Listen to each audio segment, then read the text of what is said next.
जय श्री कृष्ण। राधे राधे। हिंदू धर्म में एकादशी व्रत भगवान विष्णु को समर्पित होता है। वैशाख मास के कृष्ण पक्ष की एकादशी को वरुथनी एकादशी कहा जाता है, जो अत्यंत पुण्यदायी और पापों का नाश करने वाली मानी जाती है।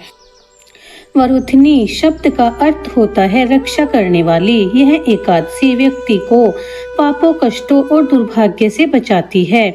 शास्त्रों में बताया गया है कि इस व्रत को करने से हजारों गोदान, स्वर्ण दान और अन्न दान के बराबर फल मिलता है।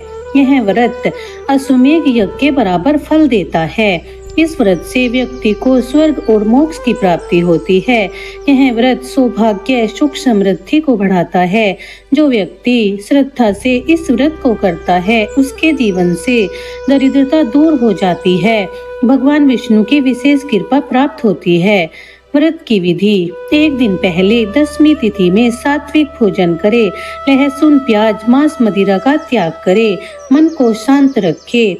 एकादशी के दिन सुबह जल्दी उठकर स्नान करे, स्वच्छ वस्त्र पहने, भगवान विष्णु की मूर्ति या चित्र स्थापित करे, घर में दीपक जलाए, तुलसी पत्र अर्पित करे। लेकिन याद रखे, तुलसी पत्र को एकादशी के दिन नहीं तोड़ना चाहिए। इनको एक दिन पहले ही तोड़कर रख लेना चाहिए। फल, फूल, धूप, नैवेद्य चढ़ाए। ओम नमो भगवते वासुदेवाय मंत्र का जाप करे। विष्णु सहस्त्र नाम का पाठ करे। व्रत के नियम: दिन भर उपवास रखे, फलहार या निर्जला व्रत रखे। रात को जागरण करना श्रेष्ठ माना जाता है। व्रत में क्या नहीं करना चाहिए: व्रत में झूठ नहीं बोलना चाहिए, क्रोध और विवाद से बचना चाहिए, चावल का सेवन नहीं करना चाहिए, निंदा और बुरे विचारों से दूर रहे। पारण और व्रत खोलने की विधि: व्रत का पारण द्वादशी तिथि को किया जाता है। सूर्योदय के बाद और द्वादशी तिथि समाप्त होने से पहले पारण करें। पारण कैसे करें? पहले भगवान विष्णु की पूजा करें, ब्राह्मण या जरूरतमंदों को भोजन कराएं। इसके बाद स्वयं भी भोजन करें।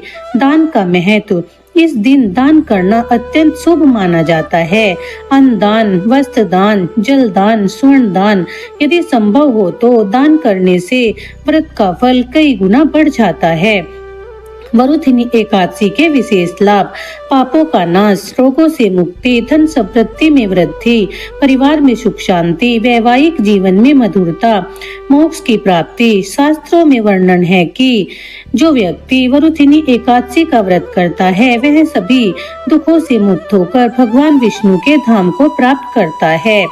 यह व्रत केवल शारीरिक का नहीं, बल्कि मन और आत्मा की शुद्धि का भी माध्यम है। यह हमें संयम सिखाता है, भक्ति और श्रद्धा बढ़ाता है, आत्मा को शुद्ध करता है। वरुथनी एकादशी का व्रत अत्यंत पुण्यदायी और कल्याणकारी माना गया है। यह व्रत व्यक्ति को पापों से मुक्त कर जीवन में सुख, शांति और समृद्धि लाता है। यदि कोई व्यक्ति सच्चे मन से इस व्रत को करता है तो भगवान विष्णु उसकी सभी मनोकामनाएं पूर्ण करते हैं और जीवन में सफलता प्रदान करते हैं। धार्मिक मान्यताओं के अनुसार जो भक्त इस दिन पूरी श्रद्धा के साथ भगवान श्री हरि विष्णु की आराधना करते हैं, उनके सभी पापों का नाश होता है और उन्हें सुख, समृद्धि की प्राप्ति होती है। वर्ष 2026 में इस व्रत की तिथि को लेकर जो असमंजस है, आइए उसे दूर करते हैं और जानते हैं सटीक तारीख, शुभ मुहूर्त और पूजा विधि। पंचांग की गणना के अनुसार वैशाख माह के कृष्ण पक्ष की एकादशी तिथि की शुरुआत 13 अप्रैल 2026 को सुबह 1:16 पर होगी। इस तिथि का समापन 14 अप्रैल 2026 को रात 1:08 पर होगा। चूँकि उदया तिथि 13 अप्रैल को मिल रही है, इसीलिए वरुथनी एकादशी का व्रत 13 अप्रैल 2026 सोमवार को रखा जाएगा। वरुथनी एकादशी के दिन भगवान विष्णु की कृपा पाने के लिए शुभ मुहूर्त: सूर्योदय सुबह 5:58 पर, ब्रह्म मुहूर्त सुबह 4:28 से 5:13 तक, अभिजीत मुहूर्त सुबह 11:56 से दोपहर 12:47 तक, निशिता मुहूर्त रात 11:59 से देर रात 12:44 तक। आइए अब जानते हैं पारण का सही समय। किसी भी एकादशी का व्रत पूर्ण फल तभी मिलता है जब उसका पारण सही समय पर किया जाए। मरुथिनी एकादशी व्रत का पारण 14 अप्रैल 2026 मंगलवार को किया जाएगा। पारण का शुभ समय है सुबह 6:54 से सुबह 8:31 के बीच रहेगा। ध्यान रहे, हरिवासर समाप्त होने के बाद ही व्रत खोलना शास्त्र सम्मत माना जाता है। 14 अप्रैल को सुबह 6:54 से हरिवासर समाप्त हो रहा है, जिसके बाद भक्त अपना उपवास खोल सकते हैं। आइए अब सुनते हैं एकादशी व्रत की कथा। एक बार युधिष्ठिर बोले, हे वासुदेव, वैशाख कृष्ण पक्ष की एकादशी का क्या नाम है? उसकी महिमा मुझसे कहिए। श्री कृष्ण बोले, हे राजन, वैशाख कृष्ण पक्ष की एकादशी का नाम वरुथिनी है। वह इस लोक और परलोक में सौभाग्य प्रदान करती है। वरुथिनी का व्रत करने से सदा सुख रहता है, पाप की हानि और सौभाग्य की प्राप्ति होती है। 10,000 वर्ष तक तप करने से जो फल मनुष्य को मिलता है, उसके समान फल वरुथिनी का व्रत करने से प्राप्त हो जाता है। राजन, यह एकादशी बहुत पवित्र, व्रती और पापों को दूर करने वाली और मुक्ति देने वाली मानी जाती है। हे राजा, हे श्रेष्ठ, घोड़े के दान से भूमि का दान सबसे अधिक, तिल का दान उससे अधिक, स्वर्ण दान और स्वर्ण दान से भी अधिक अन्न दान है। अन्न दान से उत्तम कोई दान न हुआ न होगा। पितृदेव मनुष्यों की तृप्ति अन्न से ही होती है। उसी के समान विद्वान पुरुषों ने कन्यादान को कहा है। भगवान ने स्वयं कहा है कि गोदान उसी के समान है और कहे हुए सब दानों से अधिक विद्या दान है। वरुथिनी का व्रत करने से मनुष्य विद्या दान के फल को पाता है। पाप से मोहित होकर जो मनुष्य कन्या के धन का निर्वाह करते हैं, वे मनुष्य महाप्रलय तक नरक में रहते हैं। इसीलिए कन्या का धन कभी नहीं लेना चाहिए। जो कोई आभूषण पहनाकर यथाशक्ति धन सहित कन्या का दान करता है, उसके पुण्य की संख्या करने को चित्रगुप्त भी समर्थ नहीं है। हे राजन, इस विधि से वरुथिनी कही गई है। यह पापों को दूर करके अंत में अक्षत गति को देती है। रात में जागरण करके जो जनार्दन का पूजन करते हैं, वे सब पापों से छूटकर परम गति को प्राप्त होते हैं। श्री कृष्ण बोले, हे राजन, प्राचीन समय की बात है। सूर्यवंश में एक अत्यंत प्रतापी, धर्मात्मा और पराक्रमी राजा राज्य करते थे, जिनका नाम था राजा मानधाता। वे सत्य के मार्ग पर चलने वाले, दयालु, न्यायप्रिय और अपनी प्रजा से अधिक प्रेम करने वाले थे। उनके राज्य में किसी प्रकार की दरिद्रता या अन्याय नहीं होता था। चारों ओर सुख शांति का वातावरण था। राजा मानधाता भगवान विष्णु के परम भक्त थे। वे प्रतिदिन विधि विधान से भगवान की पूजा करते, यज्ञ करते और ब्राह्मणों तथा जरूरतमंदों को दान देते। उनकी ख्याति चारों दिशाओं में फैली हुई थी। बड़े बड़े ऋषि मुनि भी उनके राज्य में आकर तपस्या करते और राजा की प्रशंसा करते। एक समय राजा के मन में वैराग्य उत्पन्न हुआ। उन्होंने सोचा, केवल राजकार्य ही नहीं बल्कि जीवन का परम लक्ष्य भगवान की भक्ति और आत्मा की शुद्धि है। इस विचार के साथ उन्होंने कुछ समय के लिए वन में जाकर कठोर तपस्या करने का निश्चय किया।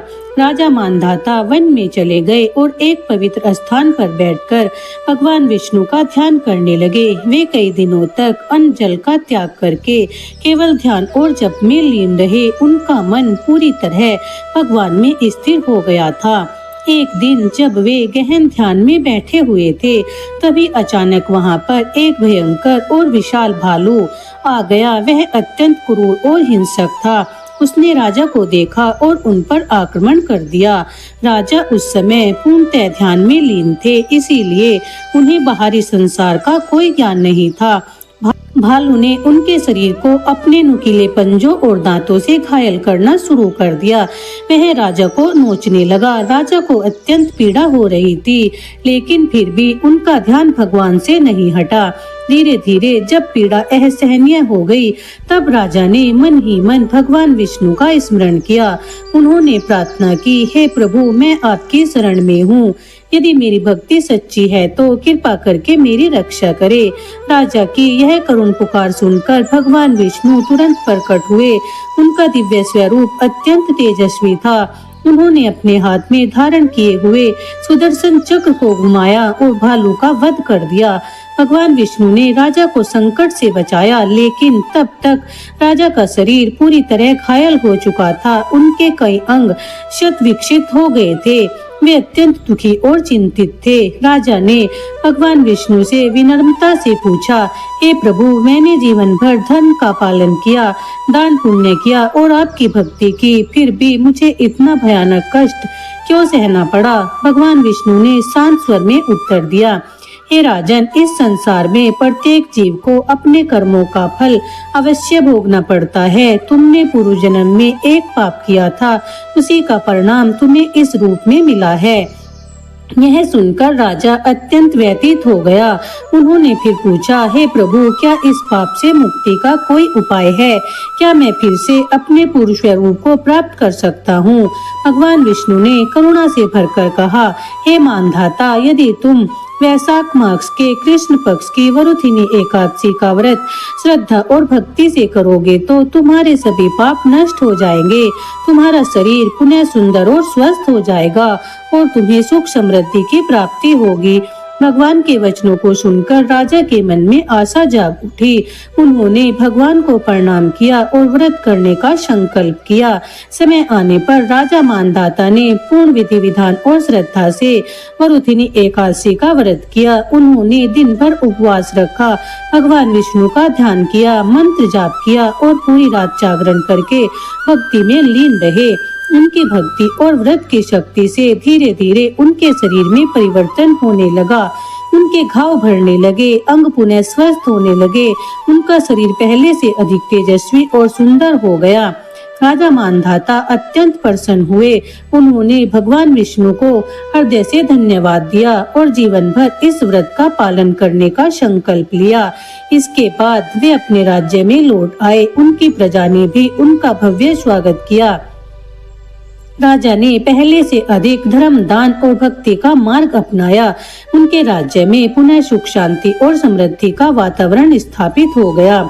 इस प्रकार वरुथिनी एकादशी का व्रत राजा मानधाता के लिए अत्यंत फलदायी सिद्ध हुआ। इस व्रत के प्रभाव से उनके सभी पाप नष्ट हो गए और उन्हें नया जीवन प्राप्त हुआ। कहा जाता है कि जो मनुष्य श्रद्धा और भक्ति के साथ वरुथिनी एकादशी का व्रत करता है, उसके जीवन में सभी कष्ट दूर हो जाते हैं, उसके पाप नष्ट हो जाते हैं और उसे भगवान विष्णु की विशेष कृपा प्राप्त होती है। यह व्रत न केवल शरीर को कष्ट से मुक्ति दिलाता है, बल्कि मन और आत्मा को भी शुद्ध करता है। यह मनुष्य को धर्म के मार्ग पर चलने की प्रेरणा देता है और उसे जीवन में सच्चा सुख प्रदान करता है। व्यक्ति सब पापों से छूटकर भगवान विष्णु के लोक को चले जाते हैं। जय श्री कृष्णा। राधे राधे। इस दिन खरबूजे का आहार लेना चाहिए। हरे कृष्ण हरे मुरारी। वीडियो पसंद आई हो तो प्लीज लाइक, शेयर और सब्सक्राइब। धन्यवाद।